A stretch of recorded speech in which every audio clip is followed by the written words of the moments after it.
లాజేశ్వరి అసలు విషయం తెలుసుకుంటా వెళ్ళిపోతున్నాం లాజేశ్వరి. ఏమిటి? అదే మన పెళ్లి విషయం. అయ్యయ్యో మలిచిపోయాను. లాంబాబు నేను పెళ్లి చేసుకుంటే వెక్కిలించోగా. వెక్కిలించడమా? ఎందుకు? అసలు ఇప్పుడే నాకు చాలా సరదాగా ఉంది లాజేశ్వరి. అందరూ నన్ను చూసి నవ్వుతున్నారు. అవునవును, మొదట్లో నన్ను చూసుకుని అందరూ నవ్వేవాళ్ళు. మనిద్దరం పెళ్లి చేసుకుంటే అందరూ పెద్దగా నవ్వుతారు.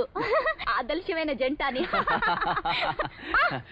దూలం దూలం ఊలికి నవ్వేనని మీద చేయేస్తావా దుల్మాల్ కూడా? అదేమిటి, మనం పెళ్లి చేసుకోబోతున్నాగా? పెళ్ళా? ఇంకా పరీక్ష కాలేదుగా. పరీక్ష? అదేమిటి నా పిండాకుడు? ఉత్తునే లాభాష నేర్చుకుని నా బల్తనై పోదాం అనుకుంటున్నావా? పరీక్ష అంటే పరీక్షే. సరే పెట్టు. నీకొక లామనామ స్తోత్రం చెప్తాను, అది నువ్వు సల్లిగ్గా చెప్పినప్పుడే మనిద్దరు పెళ్లి. శ్రీరామనామ స్తోత్రమా? శ్రీలామ నామ లామేతి లమే లామే మనోలమే